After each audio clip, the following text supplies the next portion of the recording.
प्रिय बच्चों, कक्षा 12वीं हिंदी विशिष्ट रिवीजन टेस्ट पेपर 2020-21 का हल। रिक्त स्थान की पूर्ति। चिंतन के क्षेत्र में जो अद्वैतवाद है वही भावना के क्षेत्र में रहस्यवाद है। भय जब स्वभावगत हो जाता है तब भ्रूता कहलाता है। गोरा को किसी ने गुड़ से लपेट कर सुई खिला दी। वाक्य के प्रमुख 3 गुण होते हैं। सही विकल्प। हिंदी कविता का जागरण काल माना जाता है भारतेंदु युग को। नए मेहमान आए थे बिजनौर से। हिंदुओं के पवित्र 4 धाम इस राज्य में उत्तराखंड। मुंह उतरने का अर्थ है उदास होना। सत्यासत्य। बच्चे लाइन में जाएंगे। सरल वाक्य। सत्य। क्रोध का प्रभाव से प्रसन्नता आती है। असत्य। प्रताप नामक समाचार पत्र का प्रकाशन लखनऊ नगर से आरंभ हुआ। असत्य। क्या आप खाना खा लिए हैं? वाक्य अशुद्ध है। सत्य। सही जोड़ी। साध्य का साध्य। वापसी का उत्साह बंधा। गोरी का महादेव वर्मा। दांत खट्टे करने का अर्थ परास्त करना। प्रश्नों का उत्तर एक शब्द में। घर के पड़ोस में रहने वाले लोग क्या कहलाते हैं? पड़ोसी। देवप्रयाग में अलकनंदा के पानी का रंग कैसा है? नीला।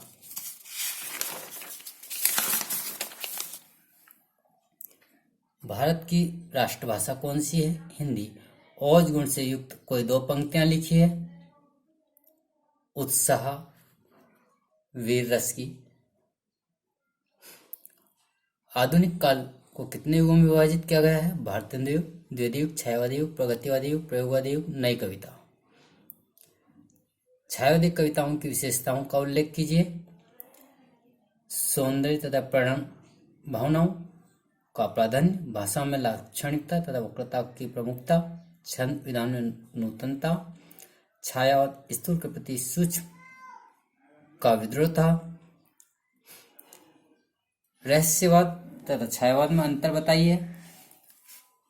रहस्यवाद में चिंतन की प्रधानता है जबकि रहस्यवाद में कल्पना की प्रधानता है। रहस्यवाद में ज्ञान और बुद्धित्व की प्रधानता है जबकि छायावाद में भावना की प्रधानता है। प्रगतिवादी काव्य का परिचय दीजिए। यह काव्य धारा कला की अपेक्षा जीवन को, व्यक्ति की अपेक्षा समाज को और स्वानुभूति की अपेक्षा सर्वानुभूति को प्रधानता देती है। केशव दास द्वारा रचित वंदना में किस किस की वंदना की गई? गणेश जी, सरस्वती जी और श्री राम जी की वंदना की गई है। चंद्रमा को किसने निष्कलंक कर अपने सिर पर धारण किया? चंद्रमा को निष्कलंक कर शिव जी ने अपने सिर पर धारण किया। मैया मैं नहीं दधी खायो, यह कथन किसने कहा? श्री कृष्ण माता यशोदा से कहते हैं कि हे माता, मैंने दही नहीं खाया। मैया कभी बढ़ेगी चोटी? कौन किससे पूछ रहा है और किस भाव लेकर के रहे? श्री कृष्ण माता यशोदा से पूछते हैं कि मेरी चोटी कब बढ़ेगी? माता, बहुत समय से दूध पी रहा हूँ लेकिन चोटी अभी तक छोटी है। हमको लिखो है कहाँ? गोपियां यह प्रश्न किससे पूछ रही है? गोपियां उद्धव से बार बार यही पूछ रहे हैं कि श्री कृष्ण ने हमारे लिए क्या लिखा है। उद्धव की अकह कहानी को सुनकर गोपियों की दशा का वर्णन कीजिए। उद्धव की उस ब्रह्म की अकथनीय कहानी को सुन सुनकर गोपियां बेहाल हो गई। कुछ गोपी तो कांप गई और कोई अपने स्थान पर जड़वत स्थिर रह गई। भय पाठ के लेखक का नाम लिखते यह गद्य की कौन सी विधा है? भय पाठ के लेखक आचार्य रामचंद्र शुक्ल है। यह गद्य की निबंध एक महत्वपूर्ण विधा है। नाटक के प्रमुख तत्व लिखिए। कथा वस्तु, पात्र एवं चरित्र चित्रण, संवाद या कथोपकथन, भाषा शैली, देश काल एवं वातावरण, संकलन त्रय, उद्देश्य, अभिनेता। रिपोर्टार्ज की विशेषताएं लिखिए। फ्रांसीसी शब्द रिपोर्टार्ज का अंग्रेजी की रिपोर्ट से गहरा संबंध है। रिपोर्टार्ज में सूचना के अतिरिक्त साहित्यिकता भी होती है। रिपोर्टार्ज संबंध वर्तमान से होता है। ये सूचनात्मक होते हैं। कहानी और उपन्यास में कोई 2 अंतर बताइए। कहानी जीवन की किसी एक घटना पर लिखी जाती है जबकि उपन्यास संपूर्ण जीवन को लक्ष्य बनाकर लिखा जाता है। कहानी का आकार छोटा होता है जबकि उपन्यास का आकार बड़ा होता है। गजाधर बाबू के लिए मधुर संगीत क्या था? पटरी पर रेल के पहियों की खटखट गजाधर बाबू के लिए किसी उच्च कोटि के मधुर संगीत की तरह ही था। रेवती अपने घर को जेल खाना क्यों कहती है? रेवती अपने घर को जेल खाना इसलिए कहती है कि उसका घर छोटा, घुटन वाला तथा जीवन की सुविधाओं से रहित जेल खाना को किसी कोठरी जैसा लगता है। उत्तराखंड के चारों धाम किन 4 पवित्र नदियों के किनारे स्थित है? यमुनोत्तरी का मार्ग यमुना नदी के किनारे, गंगोत्तरी का मार्ग गंगा नदी के किनारे, केदारनाथ का मार्ग मंदाकिनी के किनारे, बद्रीनाथ का मार्ग अलकनंदा के किनारे है। गोरा किसकी गाय थी, उसके बछड़े का क्या नाम था?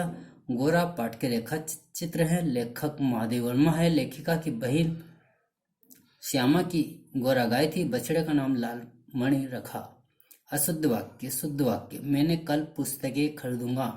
शुद्ध, मैं कल पुस्तकें खरीदूंगा। वे वीर है। शुद्ध, वे वीर है। महादेव वर्मा विदुषी महिला था। शुद्ध, महादेव वर्मा विदुषी महिला थी। रचना के अनुसार वाक्य के भेद लिखिए। रचना के अनुसार वाक्य के 3 भेद होते हैं, सरल, मिश्रित और संयुक्त वाक्य। क्रिया के अनुसार वाक्यों के भेद लिखिए। कर्त प्रधान, कर्म प्रधान, भाव प्रधान। छंद की परिभाषा देते हुए उसके भेद बताइए।